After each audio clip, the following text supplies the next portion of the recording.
On this week's episode of Friend Code, we have a lot of stuff to talk about.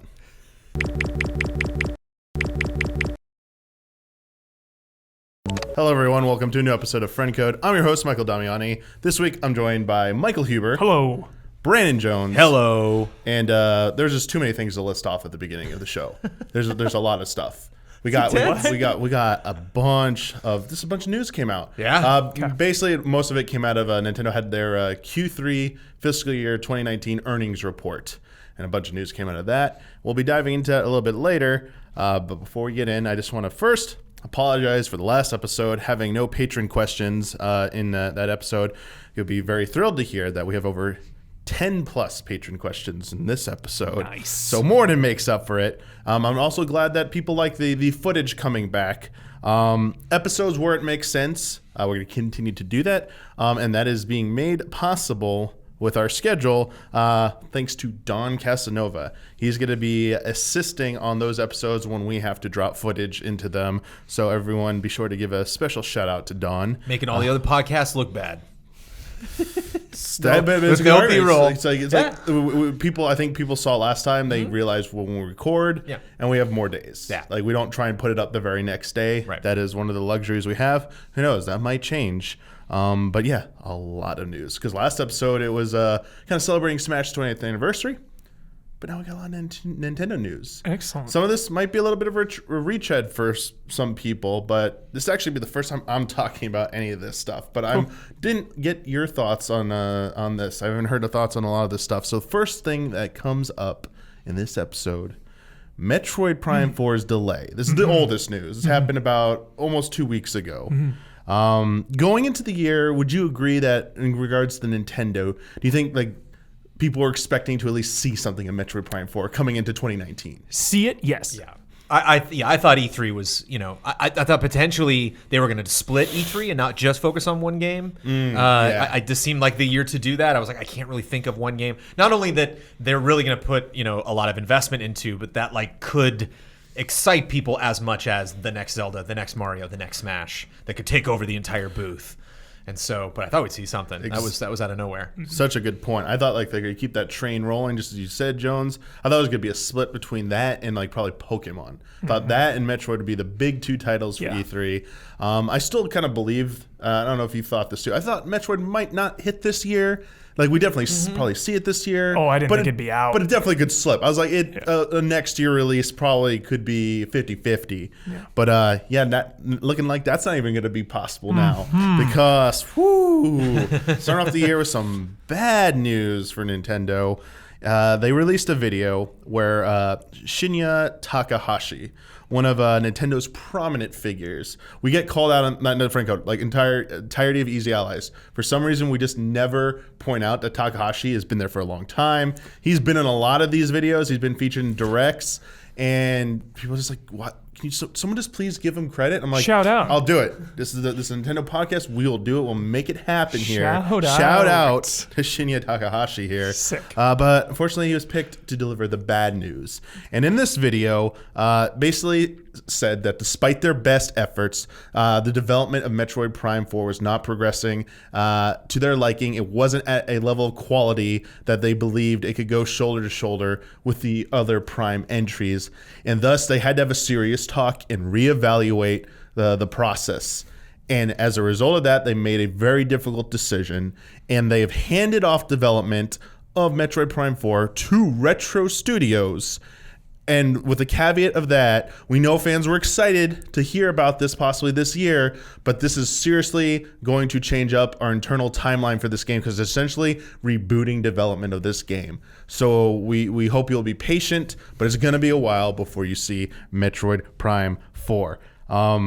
So I got to know, what was your reactions to hearing this news? Just a little delay, no big drama. No big deal. Dude, I'm not that connected to Prime. Okay. I loved everything about this announcement, actually. Yes. I love Nintendo for how they handled this. Yeah. I'm curious to get your take, though. I don't want to jump on it. No, just really briefly. Because we hadn't seen any footage at all, right. It just made this delay a lot easier. Great time to do it. Great time to do it. We weren't expecting the game to even be out in 2019. It was so far off. So the fact that they came out and were just so open and transparent about it To me, it's unfortunate, obviously, because we all want another Metroid game, but let them do it right. It's been so long. If they're gonna do it right. So take the extra time as needed. That's a good viewpoint on it, because I think this first patron isn't a question. This first comment from a patron is a question, but just a commentary on like that, like expectations for reactions to this. It's from Facsimile. Kyle keeps telling me it's facsimile, but there's nothing after the L, and I can't get out of my head every time. Kyle's in your head. Kyle's in my head right now, so maybe that makes you happy, maybe it doesn't. But they just wanted to say that calling the Metroid Prime 4 situation delay seems to be a bit of a misrepresentation. Yeah. Metroid Prime 4, the Metroid Prime 4 that was canceled wasn't, and so it says, and an entirely or mostly new project with the same title has just gotten started or will be started soon. Calling it a reboot or a restart of the project would seem a bit more accurate. And I tend to agree with that. We never had a release date for this. Yeah. We didn't even see any, as you said, we hadn't seen anything about this. So it kind of like feels not so terrible when you think about it that, yeah, they're going to do that. Do it now. Because we'd seen stuff about this game. It would have been, I think, a little bit harder pill to swallow. Definitely. We even know chronologically when this game takes place. Yeah, they've said nothing. Lots of questions, yeah. The logo doesn't seem final. Oh, no, not at all. Yeah, not at all. But this now opens up there are a lot of questions to be asked about this. There are a lot of mysteries that people would like to know the truth behind here. And thankfully, a lot of our patrons wrote in and asked the questions I would be asking you right now. So our first question, next comment comes from Snowcone Guy. Hello, allies. While there are rumors and claims about who was developing Metroid Prime 4 until now, we never got any kind of official confirmation on which studio was actually working on it. Who do you think why do you think Nintendo kept it such a secret? Could it be that this is an indication that Nintendo was never fully confident in the developer that they originally assigned to it? Love and respect. I have some background information if you want to hear that before you answer. But I mean, I think that's a very valid question to start off with. Like, who was making it? Because there was not a lot of information out there about who was working on this. There was just a lot of rumors. So I think going along with you said, Huber, haven't shown anything. Yeah. We didn't even know who was officially working on it. So it was almost like it was vaporware. Like it just didn't exist. I wonder if it's a team that hadn't really been established yet, and I wonder if they wanted to focus solely because they can't show anything. We don't know what the story is. We don't know like what weird kind of twist. Because like from my outside knowledge, Prime 1, 2, and 3. I mean, Prime had the twist of being first person, but 2 and 3 definitely had like an angle. There was like just on the outside looking in, there was kind of like a theme that was going to run through this. Yes. And so that was my fear going into 4. Is like I hope that gimmick isn't stupid. I hope it's not something people are like, no, I'm so tuned out of this. And they really wanted to be like, no, it's just Prime 4, more Prime, going to continue that series that you love. And I wonder if they attached a name to it that people might not have recognized, then people would be talking more about that than the actual game itself. Just kind of like, wait, we don't know this team, and what else have they done? And trying to do trying to do digging when there's not a whole lot there to find. They're just keeping it solely on that announcement that we're working on it. Elder Scrolls 6. It's way down the road, but it is going to happen. That makes sense. I think with like Elder Scrolls something. Sorry to get on a tangent, but like Bethesda's working on it. Like you have a confidence. I think at the very least we knew Nintendo was working on it. Mm-hmm. So with them knocking out of the park with a lot of these recent Switch titles, I think at least to me, my expectation was this is good. This game's gonna have a good development. Like I didn't feel weirded out, and I'm kind of curious about how you felt that they didn't when they announced it at E3 2017. They didn't say being developed by Retro Studios. I think that's what everyone was kind of expecting. Yeah. And there was a lot of mystery. It was shrouded in mystery who's making this game, as you said, but it would seem pretty clear cut. It's not Retro Studios. Yeah. So I wonder, did you have any concern about that? Like, why are they going to a different studio and not Retro Studios for this? I loved the mystery. Okay. I think it added to it, because like Metroid is a celebrated franchise, and there's been some spin-offs lately, but there hasn't been like a true Metroid Prime, big budget Metroid game in a while. Yeah. Excluding again spin-offs and if you count Other M and whatnot, but hasn't been a huge mainline one, so I kind of liked the mystery surrounding it. Nice.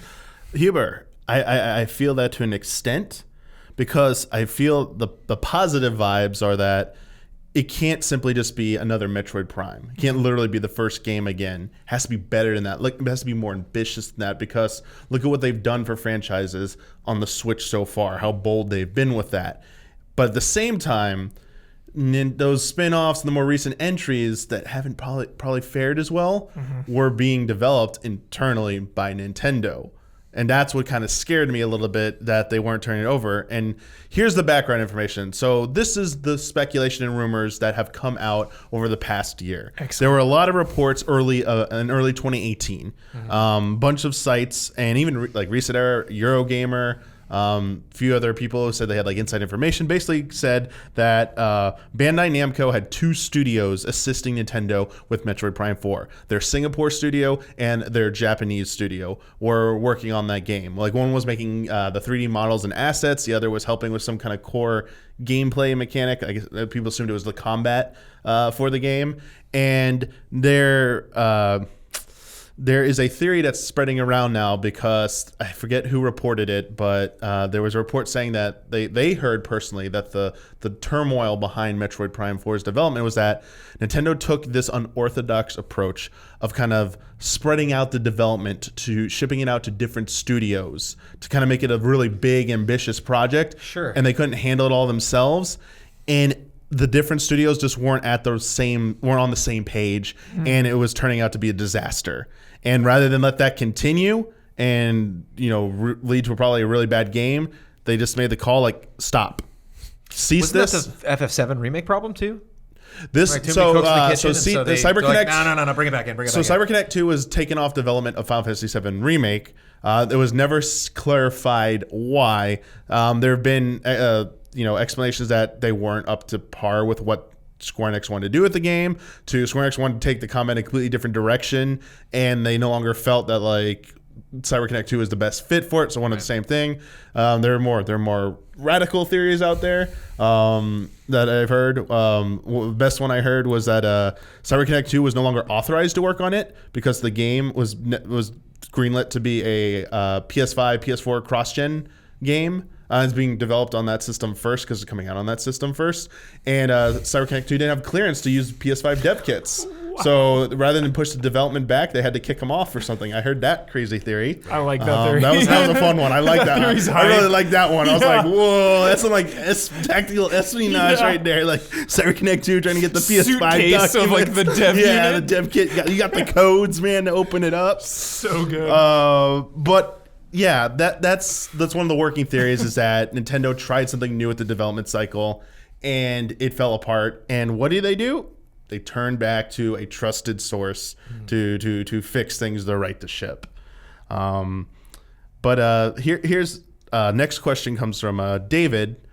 With the Metroid Prime 4 delay, do you think Nintendo could push out a smaller, possibly faster to develop Metroid spin-off game to release in the meantime?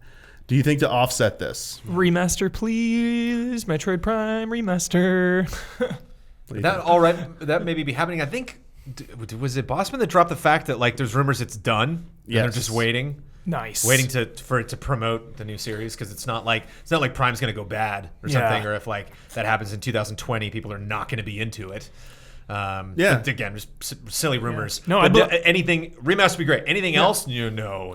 Yeah, like I don't think. Don't distract. Don't deter. Don't make something now people are going to compare for to that. Like, good. It all sounds just, it could go horribly in many directions. Anything brand new, I think, just invites them to criticism at this point. They have to. I think the next new thing has to be 4, or whatever they're delivering. But you are correct. On the Easy Alice podcast, Kyle did bring up the story that the story goes that Retro Studios actually approached Nintendo directly, because apparently they caught wind of the development troubles with Metroid Prime 4, and they pitched to them a 1-minute concept video of their version of Metroid Prime 4, and showed them that they had the Metroid Prime Trilogy remaster ready to go on Switch, apparently. I mean, forget the PlayStation 5. That's the documents you want a Metal Gear right there. Yeah, that's the I need that minute of footage. Yes. That's Who has seen it? Keely's seen it. Keely's seen that, right? Yeah, Keely's Keely's seen that. Definitely Jeff Keely has seen it. But like that's a feel good like story to believe in, because right? That sounds great. It sounds like Retro's like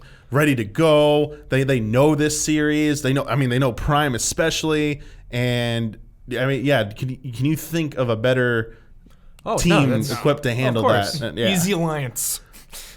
Yeah, well, and also the passion, allies. that it's coming from a team that not only is capable, but like really has an idea.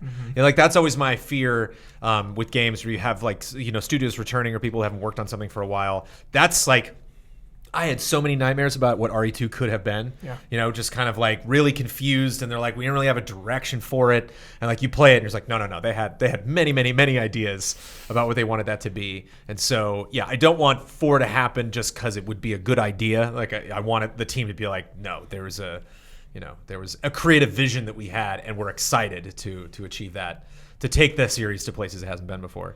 Yeah, It does bring up to the question, though, now that we now know Retro Studios, one official game they're working on for period. Yeah. We now know a game, because it's always been speculated about what they've been working on the last few years since they completed their last game, Donkey Kong Country Tropical Freeze. And that's where our next question comes in, because I did see a lot of comments that this wasn't getting enough discussion out there. So Joe asked, do you think the shift to Retro for Metroid Prime 4's development suggests that the team at Retro has completed or is nearly complete with whatever project they were working on since finishing their last game, Donkey Kong Country Tropical Freeze? Or do you think it was scrapped or possibly postponed to make room on the schedule for Metroid Prime 4? Complete speculation. I would think maybe that they're almost done with the game they're working on, and because they've rebooted and restarted Metroid, now it's in like the early phases where you can have a really small team on it, going through the concept work, get their initial game out, and then put everyone on Metroid. Totally in agreement with Hubert. Yeah. Do you guys remember the most recent rumor of what Retro was working on? Star Fox Racing. Star Fox Grand Prix. That's right. Yeah, they're the rumors that persisted. Everyone thought it was fact that they were working on that. We have seen nothing of that. It could be complete BS at this point, but people still think that they're done with it. It's going to be released. It's kind of scary. Do you still want it, Damiani? Do you still hold that torch? I would really like to, even if nothing comes out, if the next game that has the Retro Studios logo on it is just the Metroid Prime Trilogy, and then it will be Metroid Prime 4. I still would love to have some kind of like definitive report, like go get Jason Schreier to go in there and get like Keely's final hours, and someone slips up and talks about their previous project, just to like have it on the record. But I have to believe that there is something that one point, or if not now, is very close to completion. There was a former staff who recently, when they heard about all this, they said that they were working on a project that when they had left, I think they left in around 2015 is when they departed Retro Studios.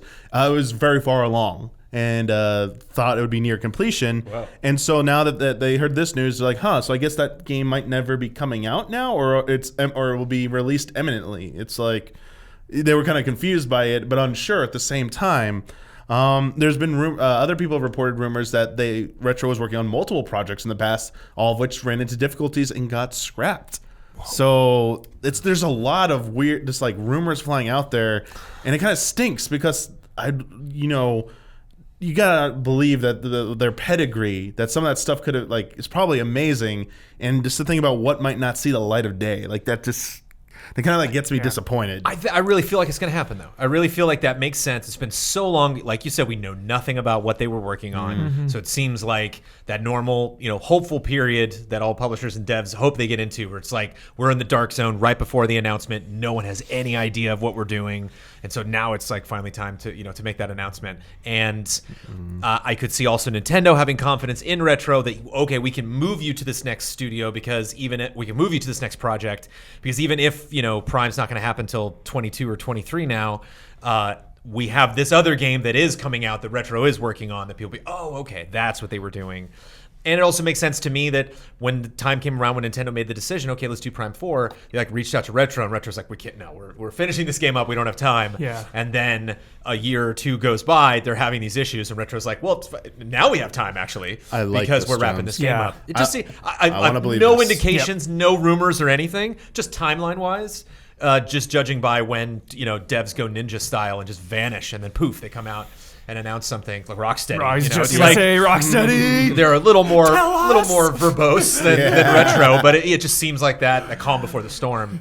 So I wouldn't be surprised. I'd be more surprised if that game vanished than if they came out and announced something. I really want to believe that story. That's like, I love that explanation. That's why they were passed on originally for Metroid Prime 4's development, and now they're back.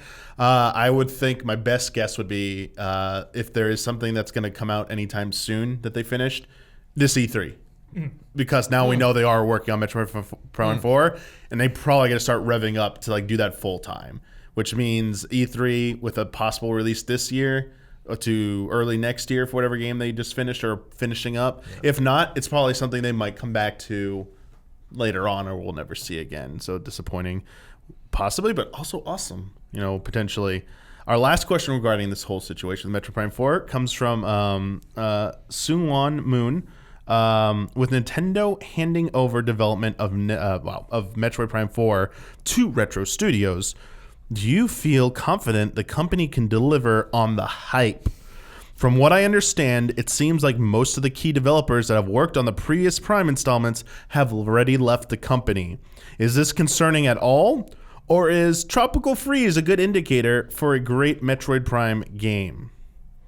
Yeah, I mean, you try to judge a studio by their most recent work, right? And sure. Tropical Freeze is amazing. So, yeah, I'm not concerned. Obviously, with a franchise like this, with a game like this, with a situation like this, there are going to be higher expectations. There is going to be more hype, but they're doing a really good job of tempering expectations by saying, "Hey, here's where we are now." You know, I think in a couple months, get through E3, this will kind of blow over, go under the radar, and then like year or two from now, we'll see it. Ready. Yeah, go dark. Yeah, Just go off the grid. Poof, smoke bomb, vanish. Like, don't vanish. say anything Like, at all. Even answering questions in interviews, like, we're not saying anything at this time. Remember when Metal Gear Solid 2 Because that to me did is that? hype. That's exciting. Yeah. They're not saying anything. Where are they? They're just doing I it. miss those They're in days, the Jones. trenches. They're I just miss figuring those it out. days because that screams to me when Metal Gear Solid 2 was in the last trailer Kojima released.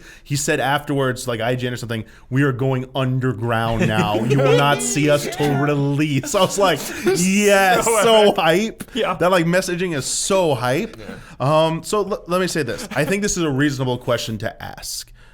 Because yes, a lot of some of the key staff have moved on to other companies, and as great as Donkey Kong Country Tropical Freeze is, it is a 2D side-scrolling platformer or a side-scrolling action platforming game, and it is not a first-person shooter / adventure game that Metroid Prime was. But I feel the games that have come out from Retro have shown that they are very good at adapting any two wildly different genres, two styles of games, and knocking it out of the park. I think they've demonstrated a fundamental understanding of what it is to capture the essence of an existing Nintendo franchise and morph it into whatever genre it needs to be, or just even reinventing it in some way. So I definitely believe that. Morph it. I see what you did there. Yeah, morph ball it. And it's nice that it seems like they have time now. It Yes. doesn't seem like there's a rush. No rush. Well, again, that's You why I know? love this announcement. Yeah. It doesn't feel desperate. They Yeah. don't, it doesn't sound like Nintendo's scared. It sounds like they're like, we really want this. They to be understand. And you know what? I wouldn't be shocked. I wouldn't be shocked. Some of those key people, like someone to that Armature studio in Austin that was rumored to be working on the Mega Man X game, that first-person shooter. Some of the team went to go work on Halo 5. You can see some of the influence there. I think some of the members even went to go work on Titanfall 2 over at EA, at Respawn.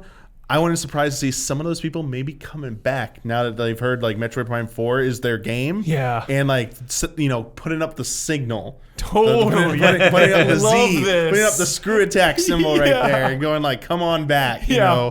We got like one more wild ride in us here. Like that's like that's like the hype right there. Like we won't see any like new screens or anything for like a year, but we'll see like Polygon, Kotaku, or whatever report saying so and so formerly of Retro rejoins. Obviously Metroid Prime 4. It's like. So It's happening. I wonder if I doubt they'll do it. They used to do a developer consumer forum where you got like inside access to the development of Metroid Prime and Metroid Prime 2. like the developers would talk to people there about how development was going. I don't think it was supposed to be a secretive thing. Yeah. I don't think that's gonna fly. Or I mean, they did early access, but I think it'll be worth the wait.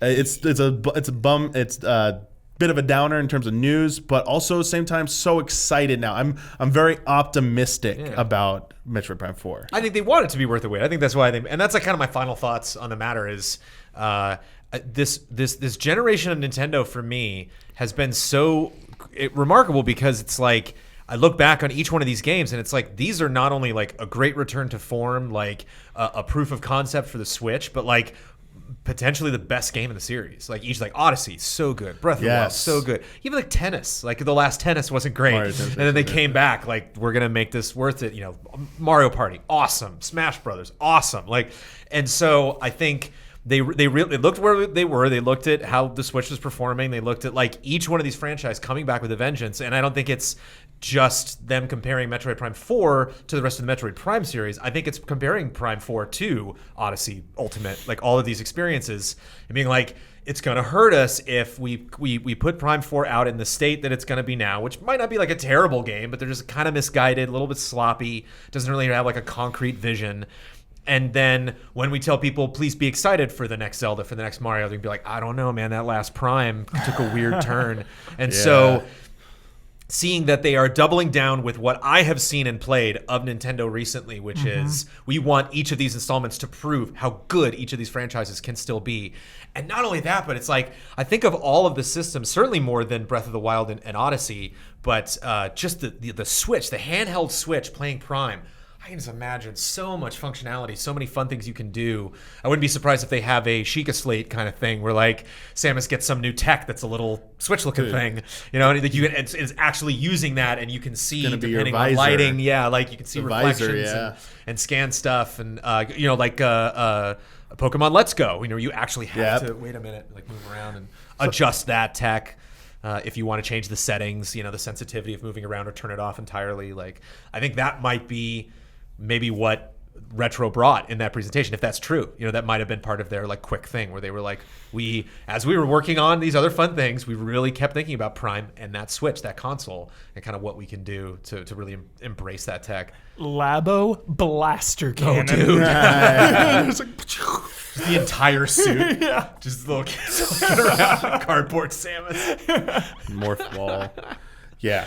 Good. I feel very optimistic. Yeah, definitely. And that's good stuff there. And I do agree with you, Jones. Now we go in the cave and hibernate and just wait. We got plenty of other stuff that is probably going to be announced or we're expecting that's going to hold us over. I like it too because it's not a Last Guardian situation. Like, to my knowledge, Corruption didn't have like a gigantic cliffhanger, so there's not like some Half-Life 2 Episode 2 resolution that like people have been waiting for forever. Like, we just don't know. Like, we don't like this could be a flashback. This could be a remake of Prime 1 in some weird way. There's so many different directions they could take it, and I don't think they've done too much to have our expectations be out of whack. Again, it's just a great time to make an announcement when we just have like a logo and that's it. So. Good points. Totally. We're going to move into away from space and the Metroid franchise and the Switch over into the mobile space. Right. In the world of Mario. So we got 2 Mario updates for mobile devices from Nintendo.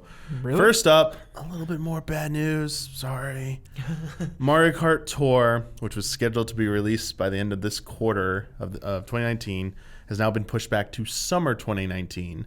The reason cited was in order to improve the quality of the application and expand content offerings after launch. So, Battle Pass. keep this in mind. I just want to throw this out there. Mario Kart is a beast of a series, and it is one of the highest selling games that Nintendo has. The Wii version sold over 37 million copies in lifetime. One of the best-selling games that wasn't a pack-in. I think it was the best-selling game that wasn't a pack-in or included an extra controller like Wii Play. And on the Switch, we'll get to more stale stuff later, but I can tell you right now, Mario Kart 8 Deluxe is the best-selling game of all time on the Switch. It's at 15 plus million copies, I believe. I'll have the exact number later. It's just a beast. It's just like destroying everything, and it still sells. Mario Kart sells, has huge recognition. So this is going to be one of the, I would argue that this is going to be their highest profile mobile release to date. Pokemon Go is Niantic's thing, so I don't consider that Right. Nintendo's. So I'm curious, like, what are your expectations for this game, for Mario Kart Tour? Like a Mario Kart on mobile phones. Like, what do you expect out of that? What do you think about that? I'll personally not really play it that much. You know what I No. mean? Yeah, no real expectations. I hope it's good. I actually kind of enjoyed the Mario mobile one with the the running Super one. Mario Run? Yeah, I thought it was good. I thought it was a fun game. I never finished it, admittedly. You know, I just played a couple worlds, but yeah, if it's functional, and I think the thing I would want most is being able to be like, hey guys, quick round. And just like getting it out, syncing up with people around you, playing a quick race, something that you can do in a few minutes, and like, oh, now you know, get something out of that. So, yeah, just local multiplayer with it. You got any expectations? I think that is not going to happen here. No, I don't think this is going to be the kind of thing you're going to be playing with people you know. I think that it's going to be extremely rare, if not impossible. Okay. Kind of like, just think of everything they've done so far. Like, I know not to bring Pokemon Go back into it, but like, to my knowledge, you're not challenging your friends in Pokemon Go. You're just kind of going up against like whoever's at this gym when I happen to go by it. Does Fire Emblem have any kind of multiplayer? Like I choose you to battle multiplayer? You can send your teams over to asynchronously fight other people's teams. And then there's like it's going to be like, and we were talking about this in the podcast, like time trials, weird little mini game things that you can do, try to jump a certain distance or avoid, don't pick up any items, pick up all the items. I could see, a lot of different single player stuff. Cause like, I wonder if they might've had plans for multiplayer and then like following Ultimate, like that, I still sold well, but just like that online did not work. Nintendo's not been known for their online. Maybe they really wanted to turn things around with, take their mobile offerings to the next level and have a lot of fun online functionality, and it just was not ready. I totally get the idea of them realizing like people are going to come in after all these games that we've played, and if people are really into Mario Kart, they'll be like, okay, this is great, but 5 days has gone by since launch. Where's my new stuff? And they're just like, it hasn't even been a week. So like, I'm sure they're going to want to like have a content update almost immediately, even like on launch day, like, oh, here's all this new stuff. Yeah. Makes sense. We've seen absolutely nothing of this game, by the way. I mean, the fact that we were at this point and we didn't see anything, I was always kind of expecting this is probably not hitting its target. Reminds me a lot of Mario, though, Yeah. because my first question, when you had Fire Emblem, it's like, oh, yeah, that fits mobile perfectly. Dr. Mario, which we'll get to, is like, oh, okay, yeah, I can totally imagine that working. Whereas Mario's like, Mario and mobile, how's that going to feel? Because Mario, so much is about the feel of how buttery those games are. With Mario Kart, like, oh, dear, how are we going to... if I'm good at Mario Kart, how can I possibly be good at this weird mobile game? Before we get into that, let's start with an easier question. And our Eric has this question as well. They just want to say first that Eric says, I think I'm more excited for Mario Kart Tour than any other major Nintendo release this year. Wow. Not even mobile. I think the gaming community is vastly underrating the phenomenon that is about to take place. Oh my. If they can nail the feel, I think it could blow up to Pokemon Go levels. Sure. What is your prediction for the critical and commercial success for this game? So who cares what it is? Do you think this game, how big of a success do you think this is going to be? Mario on phones, Mario Kart. I mean, it's going to be big. It's going to be big. Is it going to be Pokemon Go levels? I don't know. That's really hard to get. That's like a perfect storm. It's a zeitgeist. It's so many things need to go right. If Pokemon Go had come out one day earlier or one day later, would it have been? There's so many little things you can point to, but I think it will be big. Okay. But I don't know. That's fine. Yeah. Well, I don't know how the big. one thing it has on Go is there's times where I've booted up Go and been like, "Ooh, I'm gonna catch some Pokemon," and nothing's happening. Like wherever I'm at, just dead zone. So you're like, "Oh, okay. Well, I'll play this again when I'm in like another exciting area." Whereas I imagine this, even if you have like race tickets, like, oh, I got a couple, or I haven't played yet today, and so I'm in line at the bank or the post office or the dentist office or whatever in the waiting room, and I'll play a little Mario Kart. Like I think like that I think it'll probably have more replay value in the sense of just that this game is just fun to play. Whereas one of the big things that I think Fire Emblem has is like all the characters, and the Pokemon has is all the Pokemon that you're catching. And so like there's this almost seemingly like insurmountable task of collecting all of these things to mark your progress in this game. what is going to mark your progress in Mario Kart? Like, what's the thing once you get all the cups, you're done? Like, what is it that you're constantly going to be looking at and like, oh, I got to level people up. I got to get those. Yeah. So it'd be interesting to see if there's more kart customization, more different types of wheels, more different hang gliders and all that stuff than like any Mario Kart ever. It'd be even crazy if we get like the next Mario Kart 9 and it doesn't even come close, at that time, because you see like over 2 or 3 years, however long it takes to get that next Mario Kart, which I don't imagine Nintendo's in a rush at all to pump that out, considering how well Deluxe sold. Yeah. I could see that, Brandon. So what's my goal? That's like my big question is like, as a player, I'm gonna break this up because it's just fun to play Mario Kart. But like, really, what am I like? Oh, just 4 more days and I'll get what? What is that? That's that important. Yeah, and that's as important as like a Charizard. And that's what they said. Part of the reason of the delay is like the content post release. Like, what are you going to be looking forward to? It sounded like maybe they're either still figuring it out or they have figured it out, but we got to still develop it. Like, we don't want to. We need it to be done and ready to go on these dates because we can't be caught. Even going a week with there was no updates. Buy a game. That's the mobile sphere for you.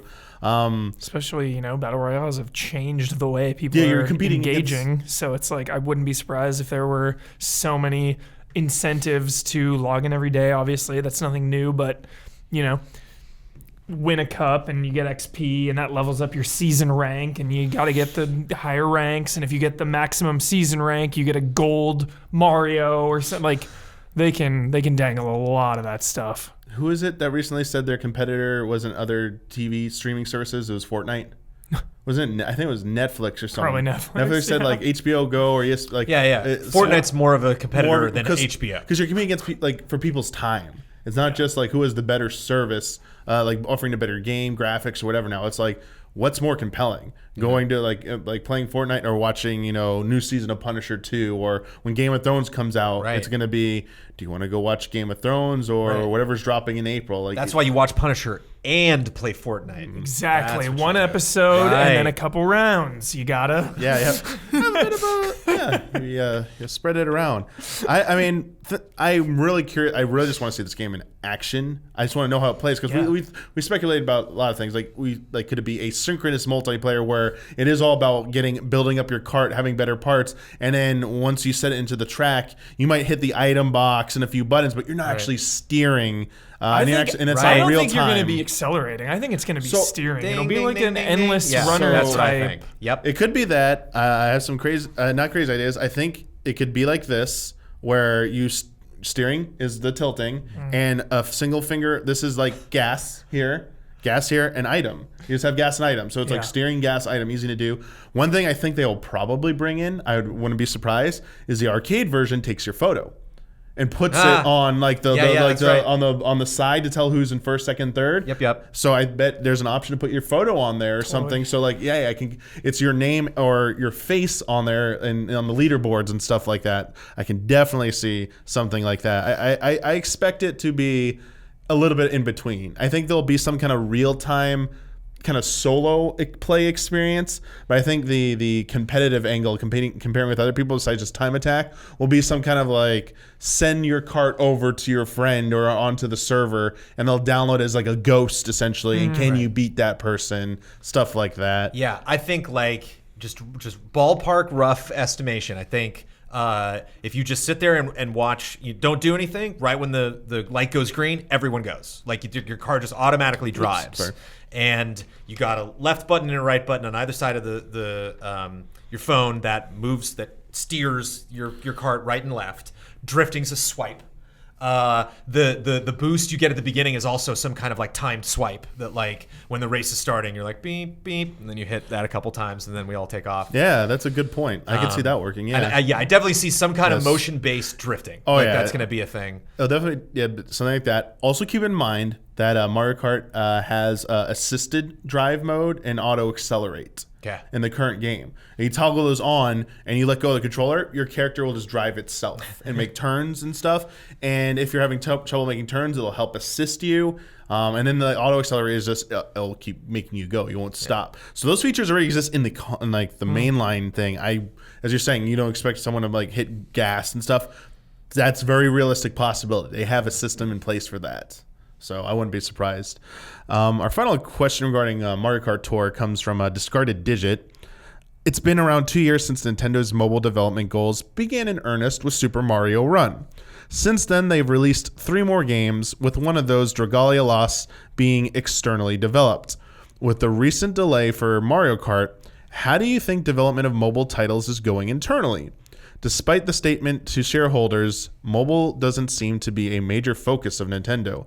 Do you think some planned mobile projects got scrapped or altered once Nintendo learned the buy at one price model, like they used for Super Mario Run, made significantly less money than the traditional mobile monetary schemes?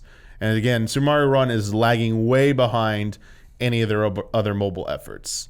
Fire Emblem Heroes, Regalia Lost, even I think Animal Crossing has surpassed Super Mario Run's total sales revenue brought in. Yeah. So they're probably never going back to one price point. But yeah, do you think internally they're going to keep making these mobile games, or do you think they mentioned here? Let me ask this: do you think they're going to keep it internal and have a strong focus on it, or do you think they might start shipping out development of some of these games to other studios, like licensing out their IP to make them happen, so they can focus on making games for Switch or for other platforms?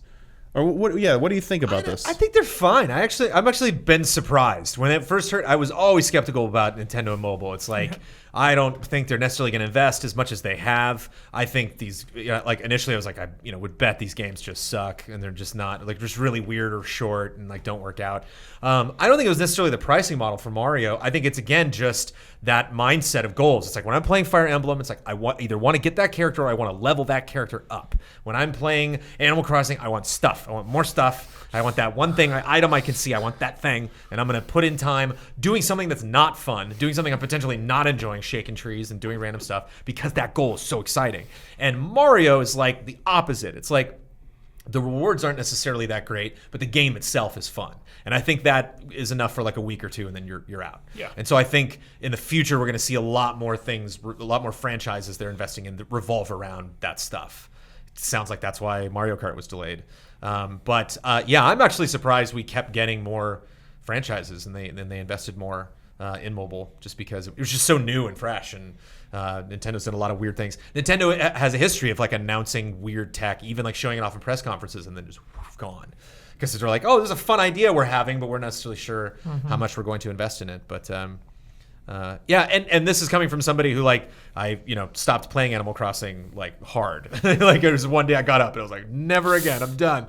Animal Crossing, the Wild World mobile, and played a little bit of Mario. I downloaded Fire Emblem and tried it out a little bit, but have not gotten that invested. But still enjoy. I think they did a good enough job with those games, and I think it's not necessarily about how they tackle a franchise from this point forward, but like what franchises make sense to fill that niche and work for them, like the best games have. Yeah, I kind of agree, Brendan, in that I don't think I feel that the effort in their output right now has been pretty good. Like Fire Emblem Heroes was better than I expected, and I'm shocked that we got that. And we got Dragalia Lost, and we got Animal Crossing. We've already gotten those, and we're going to get Mario Kart and another one that we'll talk about in just a second this year. I feel like they're releasing a decent amount of mobile games of their own making at a reasonable rate. Honestly, yeah. I think it'd be if you got like 4 or 5 plus games a year. I think that'd be oversaturated, at least for me. That'd be a little annoying, I think. Especially how these games are designed now. I can't keep up with like 4 or 5 of those. And I think there's only so much you can split up your core fan base. I think at a point you almost kind of got to sunset one of these games to introduce the next thing. Like if they hit a peak with Fire Emblem, they're like, there are literally no more characters in this franchise. We're done. Then that's the time to introduce something new. But from what I know of like the really hardcore Nintendo fans, like they tend to love as much as they possibly can. They tend to really be fluent in a lot of different franchises that Nintendo makes. So I could see also part of the reason that Mario dropped off is not because it's great, but it's just like I'm focused on unlocking stuff in Fire Emblem. I'm focused on getting more items in Animal Crossing. Like, please don't give me another game because I can only spend 30 minutes on my phone each day working on this stuff. So It's like you and I played Marvel. I was playing Galaxy of Heroes. You started Marvel Strike Force. So fun. Strike Force is fantastic. So fun. And I stopped playing not because it's not fantastic, but because I got Galaxy of Heroes and I'm really invested in that. And as much as I love Marvel and their output, I love Star-Lord just a little bit more. So I think they're realizing kind of a saturation point where they're like, there's only so much stuff, only so many plates we can have spinning as far as like these giant collections people are trying to accrue. Definitely, I agree with that. There was one more announcement that came out on the heels of this delay. A little bit more recent is that their next, the very next mobile game coming from Nintendo is going to be Dr. Mario World, and it's also coming out this summer. Just like kind of like shadow. I mean, it's not shadow drop, but like announced out of almost nowhere and coming out so soon. I feel like it's the shortest lead time maybe since, I forget how long it was Pokemon Go was announced before maybe, but just a complete surprise. And coming out around the same time as Mario Kart now apparently, or within the same time frame. We know a tiny bit about this. Saw nothing of it yet, but we do know that it is coming to mobile devices. It will be a free to download app with in-game purchases. So continuing that model. No gameplay details, but questions about how is this going to work? And, do you think this is going to be like a traditional style Dr. Mario game? Yeah, or do you think they're going to put a unique spin on it? Because it's called Dr. Mario World. The world is crazy. Yeah. So maybe I don't know what to think about that. So many questions. What are you possibly buying in this game? I mean, it's like Tetris. You stand there and the pills come down. It's like, how do you monetize this? I don't understand. The world part though screams to me like you're going through maybe the Mario games, and that's kind of the backdrop. You're Dr. Mario, and you see like the Mushroom Kingdom in the back, or Bowser's Castle. Maybe the stage you're in has like some elements, so like Bowser's Castle, dropping bombs on you or something. But it could be one of two things, Hubert. My best guess. I think it's either like the world literally means you're playing with the world. It's going to be like online centric game. Like it is going to be you playing against other players. That is one of the biggest draws of these types of games is playing against other players online. And maybe tracking each country. Each zone, so you can see like what countries are playing the most of this game and who the top players are in each country, and maybe even having fun like Splatoon events where it's like U.S. versus Japan, like some weird competition. Like let's see who can get the most points in 4 days or something. I'm also with Hubert. I don't know how you monetize it with the in-game purchase with just that angle alone. So what you're describing, Hubert, is that Mario Kart World in a more literal sense that you're going across a map essentially, and each spot on the map is a new like challenge. So you're going against like you meet up with Toadstool. She's sick with this, so you got to cure her and stuff. So it's like unique themed like levels, unique viruses, like could have unique music. And I think where I could see the one of the areas I could do in-game purchases is that the pills you have available. You can have like how fast they move, how fast they replenish, or something like that. Only in the story mode. Okay. Not online. Like online would be kept pure, but for story mode, like if things would be a little bit harder to beat, just like in Fire Emblem, you could still beat it with the lower level characters. But either you get a better doctor, like you get like Super Dr. Mario or like Dr. Luigi. Like it could be different doctor characters. It could be something as superficial as new music tracks, like the new cosmetic like outfits for the characters. But I think the thing that might get people to buy faster would be, I'm having a little bit too much trouble getting past this thing. Buy extra lives even. Yeah, I don't know if they'd go that. I don't know if Nintendo would go that slimy, I guess is what I want to call it. I think they'd give you like slight advantages where you could like I can see like this, like you can slow like a temporary move where you slow down the speed of their falling or something, like Smash Brothers does that for Spirit Board, where you can like make it a little easier temporarily. Turn the pill into something where once that pill hits a color, all those colors gone. Like just some kind of cheat thing. Futurama actually has a silly game called Game of Drones, and it's actually really well written. The you're like go on a tangent too much about that game, but every time you are at a specific point in the story, you'll have like a character following you, and like Zap is in this one section, and like Zap has his own abilities where you like tap one part of the screen, it's match 4, and you have one part of the screen, and it'll blow up everything around that area, and so the first one's free. Every time you like unlock a new character, they're like, oh, here's that character's bonus, here's a free one, and then we never ever ever give you another free one. Like you have to buy all of those, and you don't need them per se to finish the game, but I would not be surprised in the slightest if that stuff carries over into multiplayer as well. Yeah. Like you look at high scores, and it's not just, maybe there is a way you can get a currency and earn those things, but if you see those leaderboards, it's like if you really want to hit those top scores, you do need some kind of buff. And it's not only just like pay to win where you're like, oh, I hit the button and boom, the points came rolling in. You have to know when to deploy it. You have to see those moments and know, I'm going to use net right now and spend that and boom, boom, boom, chain reaction. And you bet $500 right now on this table. Not really, but caveat. $1 million on the table. You're going to need some kind of currency to play the game, period, 100% every match. Medicine. You got medicine. There will be a point you will boot up Dr. Mario World and not be able to play any of it because you're like, I don't have any tickets. I get one in 5 minutes. I'll just play again tomorrow. It could, it's also because it's Dr. Mario. It's not one of their biggest franchises. What a way to test the waters with these types of microtransactions, you know? You could get away with it easier because it's just Dr. Mario. There's no lore. It's Dr. Mario. Of everything that they've done, I am curious about how they implement it, but I think of all the franchises they've talked about bringing to mobile, this is a mobile game. Like this is, like when the first games I ever played on my iPhone ever was very similar to Dr. Mario. So it's like I think that when that got announced, I feel like an idiot not thinking about that before. It was just like, oh, Dr. Mario's got to be one that they're considering. But when I heard that, I was like, of course. Yeah. That in mobile make perfect sense. Pops in my head, maybe some of the microtransaction stuff, currency, like you have to they don't have enough tickets or whatever. It could be about like your medical practice. Yeah. Like whether you're at a hospital or your own office, is that like you keep seeing different patients, and maybe you got to like build up your reputation to see, better, more. This sounds awesome. More take on like house. You get take on more difficult cases. You got to build up your rep and stuff. But like you only see so many customers an hour or something. So like, hey, pay to like increase your like rate of customers that you see, so you get more like missions levels to have to do or something like that. Or just like maybe having better equipment means like you have those better skills. Like you have like an X-ray scan machine, so you have like you click that button once per match where it's gonna like.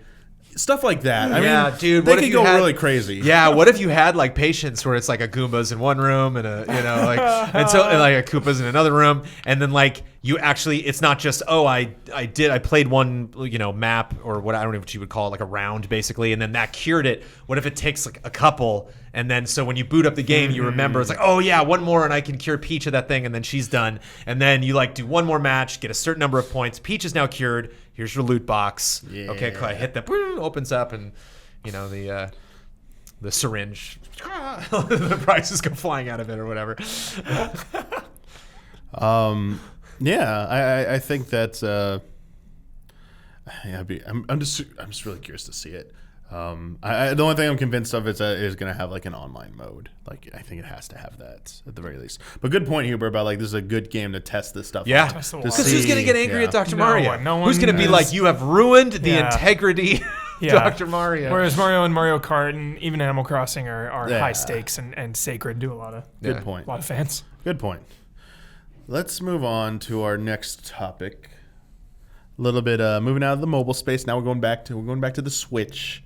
Switch hardware news. Nice. Nikkei, the world's largest financial newspaper, reports that a smaller, cheaper version of the Switch with a heavier emphasis on being portable is in the works and could be released by the end of the year. This comes on the heels of late last year, the Japanese branch of the Wall Street Journal reported that a new Switch model was being targeted for the second half of 2019. So you now have two reports from Japanese sources stating that a new Switch model is coming.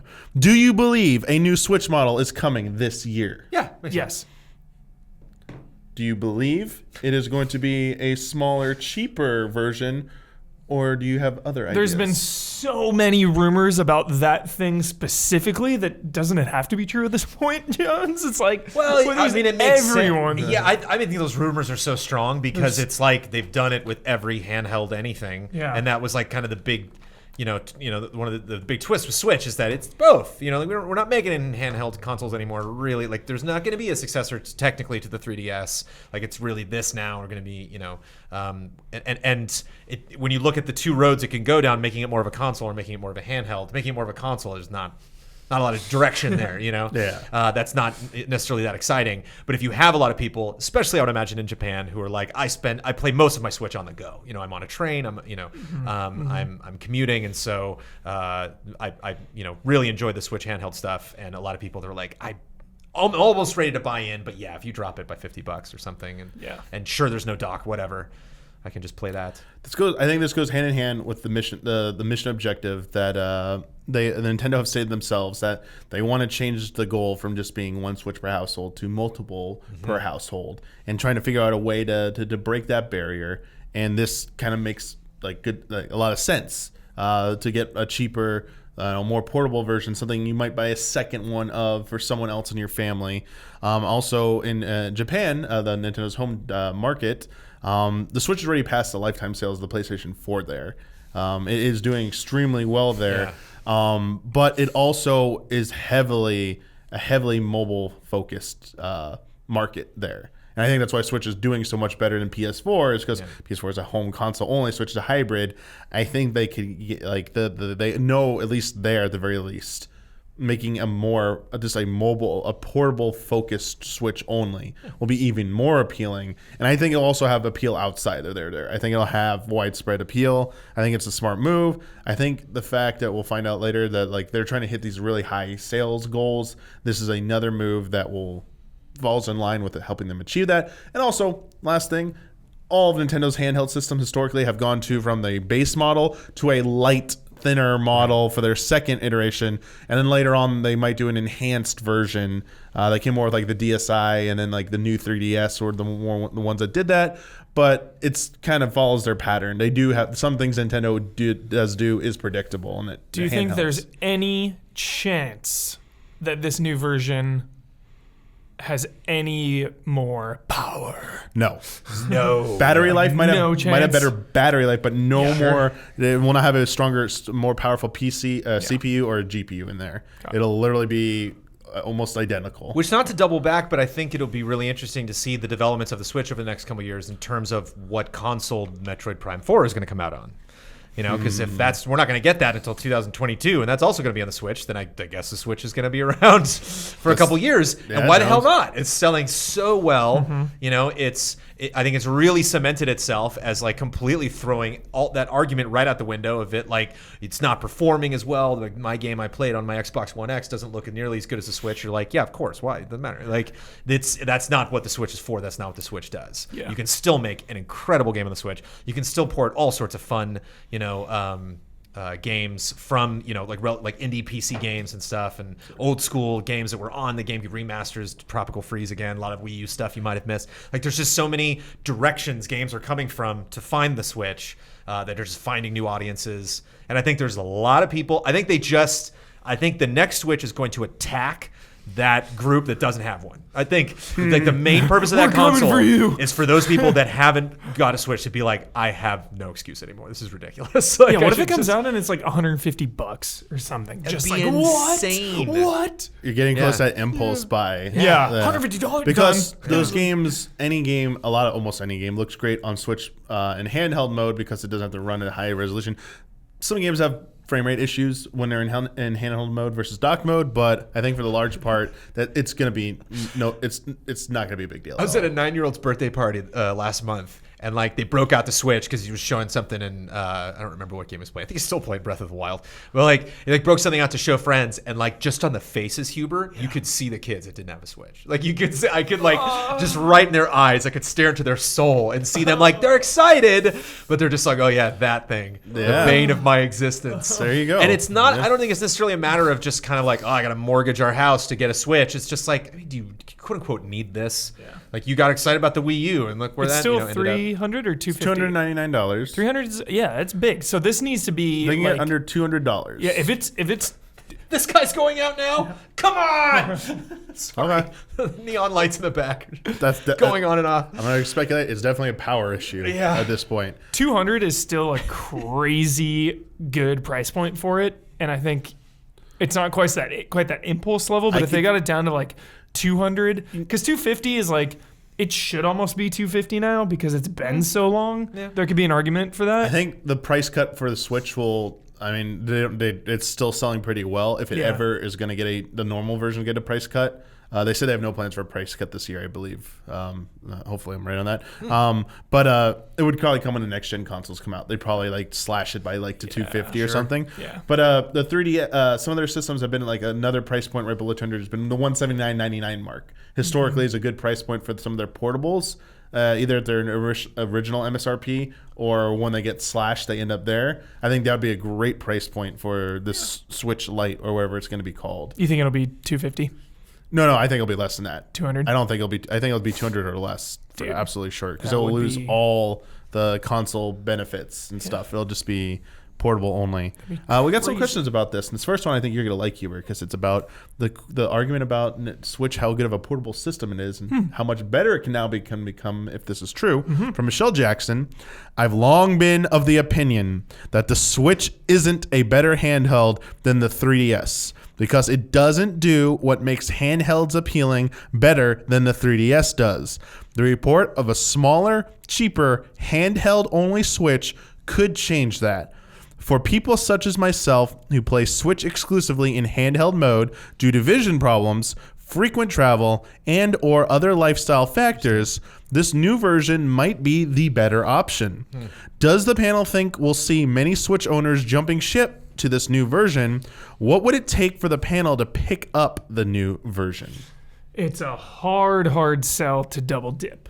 I honestly can't think of a thing. I would never double dip unless it was a more powerful. It was like the Nintendo Switch Pro, which this is definitely not that. Yeah. But it would be nigh impossible for me to double dip. I think, like you were saying, trying to break that barrier for family members that don't have one, right. You can get it in their hands. But yeah, I don't. Or your Switch breaks. Or your Switch breaks. A giant crack down the middle of that screen would make this look real enticing. Well, I mean, I have some ideas what could make it. I mean, if it was like, but then see if it's way smaller, then you're missing these will screen size. People. Yeah. So well, here's one one suggestion from Thomas. Asked this pretty much the same question as Michelle, but said what do you hope from a portable Switch? They said, I hope they bring a clamshell design like the DS line back, like a foldable Switch. So it could be smaller and more compact so it fits into your pockets again, essentially. Dude, if you can fit a Switch in your pocket. Because it folds over and it unfolds. Crazy. Like something like that. My thing are unrealistic, but it would be funny. Like they offer you can do save backups locally on this new one. They're not going to do that. But that would immediately get everyone, like a lot of people, to buy it. If they don't do a clamshell, I could see it coming, because one of the big things with Switch is like we all got our Switches, and then we're like, oh, we all got to get cases. It'd be interesting if it like comes with a case. Like they know it's going to be portable. I think it comes will. with something that just really perfectly. You just slide that baby in and zip it up. I'm so curious. I don't think the form factor is going to change that much. I don't think it's going to be a clamshell design. I'm just curious what they do to the Joy-Cons to make it smaller, because they're already so small. Oh yeah. And every time I think like, just lock those babies in, because I'm not going to be like, I doubt how much on a plane I'm going to be like kickstand, freehand with the Joy-Cons. I've never really done that, but at the same time, there are some games where it's unplayable now. You cannot play that, and I don't see them doing that. I think of small screens is easier for them to do, but Joy-Con smaller is going to be tough sell. It's not permanently attached. Then you lose some functionality in some games. I could see them going and being as bold as to making this new one digital only, no physical cartridges on it. Sure. Yeah. Could see that. This could be the one they try. Because for me, if I'm taking it to go, I put it in my backpack. So my, I don't have like a purse I could throw it in or something. Right. So it's like the size now is fine because it's in my backpack. You know, I'm not putting it in my pocket or anything. Yeah, 20% less is not going to make a huge difference. Exactly. Yeah, exactly. That's true. Very good points. Coming out of the same report, from the same earnings report, there's a little bit more information in there. But I think the biggest nugget that also came out. We're on a good episode, Hubert. I like this. This is like, it's non-stop, Jones. Yeah, all this without a direct, by the way. Can't catch my breath. I know. Here we Especially go. this next one is wild. New services coming to Switch's online service. What? So Nikkei's article covering Net Financial Briefing also made a mention of Switch Online getting a new type of service that will be added in the near future or sometime this year that will target enthusiasts. I just want to say, we already have NES games being added. They're targeting a lot of people. Yes. And through data mining, we know that SAS games are in the works. Like, those are going to be added. So it's probably not going to be this. That's not like a big enough thing. So a service, not a game, not adding games, a new service as part of your online subscription, targeting hardcore enthusiasts. It said high spenders, like the most passionate fans. The whales. There can only be one answer in my mind to what this is. And I'm glad you both are here, but I am so sad that a certain ally is not here. Bradley Ellis. Oh, achievements. Achievements are coming to Switch, baby. Please. Absolutely the only answer this could be. Yeah. Putting achievements on that Make system. Make it right. Like, that will get, and it is part, like, they only are tracked if you're a part of the paid online service. Yeah. You're a part of that, you get controversial. Yeah, I know. Jeez. They'll just be like, you get it, and watch. Ooh. They will do that. Ooh. It's like it's like your My Nintendo account, like what Apple iOS games. You don't get those achievements unless you log into like your Apple account and all those individual accounts. It doesn't track those achievements. Doesn't do anything about them. Yeah. You've got to log into the account. So there you go. There you go, Huber. That's pretty hardcore. There you go. They're gonna make Brad hostage. They're gonna make fans pay up. They're gonna make fans pay up for it. Does he not have it online on the Switch? I think he does. But he would be like, what? They gotta pay for this too. So here we go. So wait, would this be in addition to Nintendo Online? Or it would be part of it. It's a part of it. No fee increase. I think this is another added benefit of being an online account. A lot better. A lot subscriber. I thought it was an additional subscription. No, it's new service being added as part of your online subscription. Got it. So here we go. Rammer says, hello allies, with 8 million players already subscribed to their online service. Nintendo has hinted at a premium service in the future being added. Oh, it could be more expensive. It's like premier level of online service. They really, if they want to go that, I think that's starting to go in the even more slimy direction. But you know, pretty slimy. I think they got to work on like what their price point is. Could trophies/achievements be real? Will they finally have a party/messaging system as part of the Switch? They mentioned SNES games. I think that's happening. They asked about GameCube games. I hope Nintendo can finally reach year 2005-like level of online services. What are the panel's thoughts regarding a Nintendo Online upgrade for a potentially steeper price? What would be included? So let's do the two-part here. What do you think needs to be added to the existing Nintendo Online service, regardless of like, let's say they're never going to, like, what do you want in it to make it better? Better infrastructure. And is there anything they could add that would make you pay more than you're already paying now? Let's answer that. I haven't tested in a while. Is Smash Online still buggy as hell? Still not great. Now is that? I see Kyle training on it, and I shake my head. I'm like, why are you training online, Pud? That's not going to help you. Yeah, and it's like before they start adding all these features, it's like iron that out, make it stable. You know, make the internet stable, and of course achievements, obviously. But yeah, I think they should focus on getting everything up to modern day standards and getting Smash working correctly. What about you, Jones? Where are they at with like the coin redemption system where you buy stuff and then you earn stuff? That's My Nintendo account. You don't need online for that. So when you register for a Nintendo My Nintendo account, you can link it to different systems, including your Switch. When you purchase games digitally, you automatically earn coins for that. Right. If you purchase physical, you gotta like click a thing to redeem it in like the main system menu, or the main menu. Just hit like information button and go to activate redeem codes, coins. Those can then be spent on your online subscription. Like you can pay for online subscription with those coins. You can buy other. I think you get discounts on eShop games, online shop games, and there'll probably be other. They said other benefits will be coming in the future. So there's not a lot of exciting, earth-shattering ways to evolve that. Like that's probably the old Club Nintendo they shuttered, which had like exclusive physical items like statues, like posters, stuff like that. You have the greatest thing of all time. That was that was a great thing they did. Bring that in one day. Show that off. It's my favorite thing ever. Oh, the Bowser. The Bowser thing with every. God. One thing we're working on for future episodes is what we're gonna put in this space here and this space here to the sides of me to fill it in. One of them I'd like to be like a single shelf or two shelf thing that could display a few figures. That figure would definitely go on a keeper. Love it. But yeah, I think bringing back physical rewards that you like by playing games, by buying games. At the end of the year, they have throughout the year they add new stuff to it, and at the end of the year they add a few bonus items. And they're like, hey, you only get these if you have enough coins. I thought it was a How cool fun would it system. be if it was actually tied to your achievements? Like, you get the platinum in Super Mario Odyssey, and we will send you a cappy or something, you know? That would be so cool. You're even more invested in this game. And it send you stuff like Pokemon. You complete the Pokédex. Yeah. You used to get one, I forget which game it is. They sent you, sometimes they mailed you like a certificate that said you've graduated, like congratulations. I think now it's an in-game thing or an email, but stuff like that is so awesome. And like this makes you want to play that game even more and feel good about doing all that stuff in the game.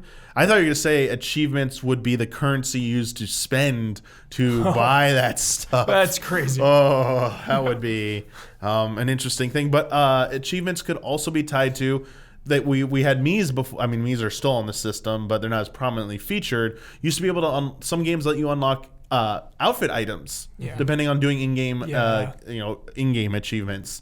They could do something like the profile icons. I love that. So you can unlock exclusive ones. Maybe a system theme. The 3DS had unique custom themes like the PlayStation does. I think Xbox has to have custom themes still. I'm assuming, right? I haven't touched an Xbox One forever.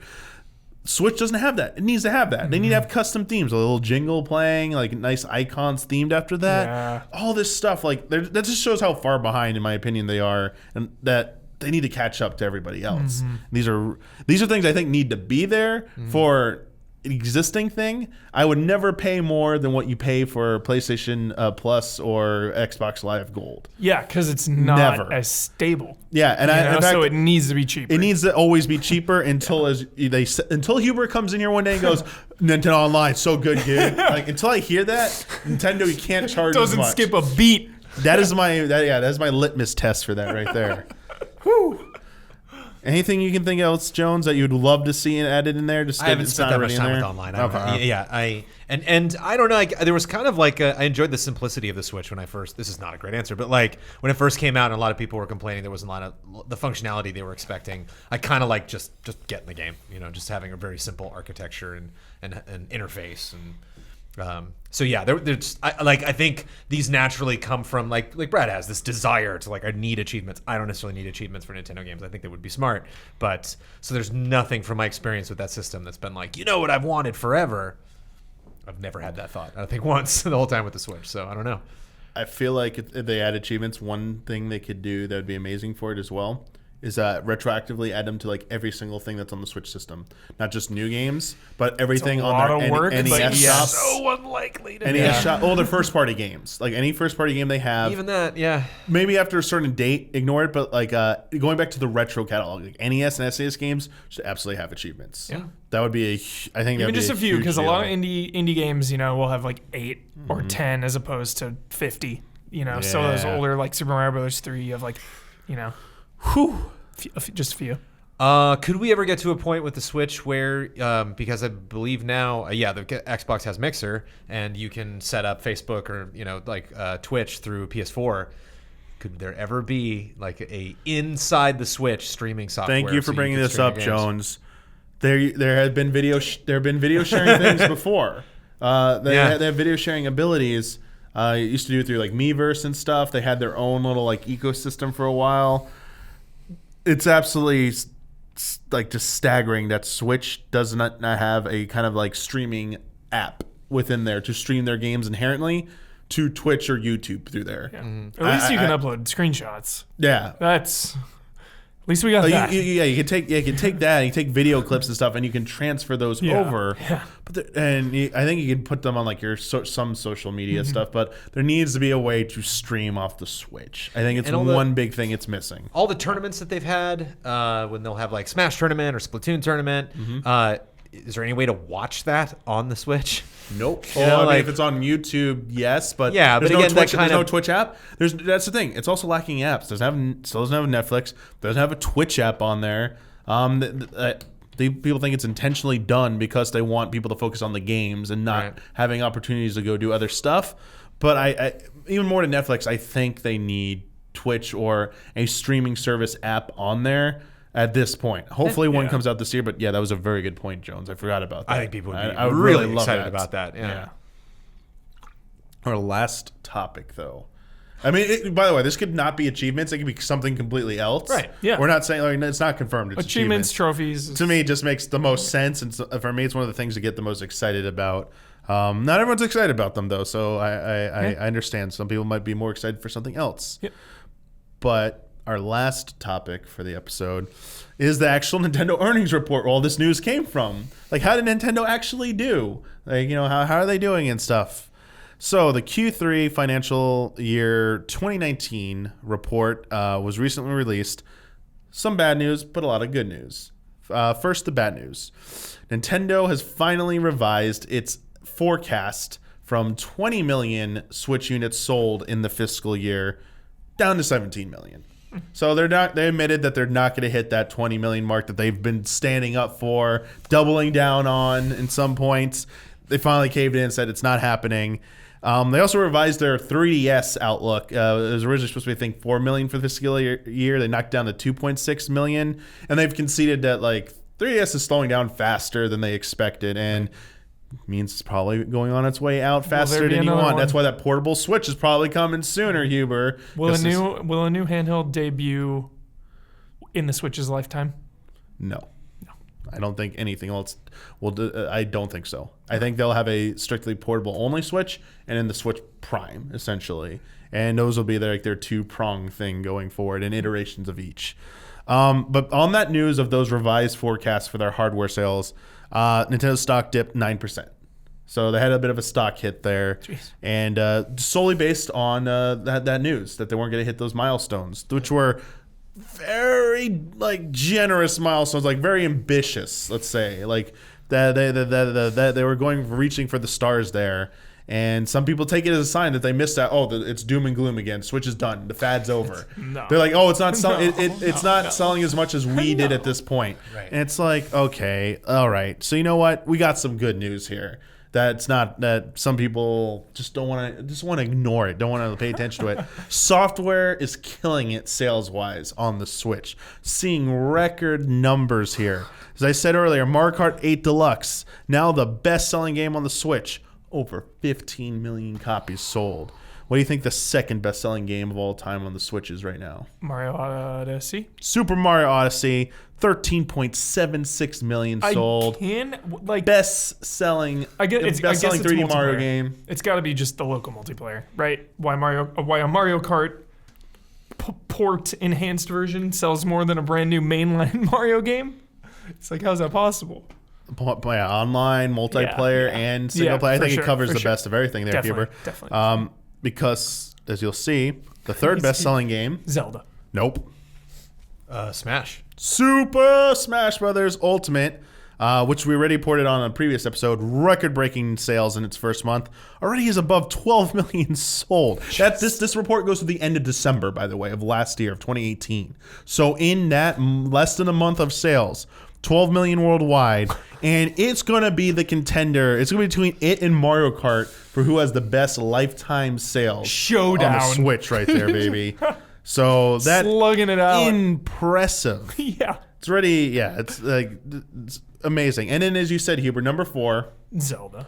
Breath of the Wild also shattering records, 11.68 million. Really great for a Zelda title. Now easily the best. It's already been the best-selling Zelda game of all time. Now it's like just padding that lead. In fact, it's gonna get to a point where you can start combining other Zelda games, and it's still gonna be outselling them. It's like take the next previous 2, still better selling.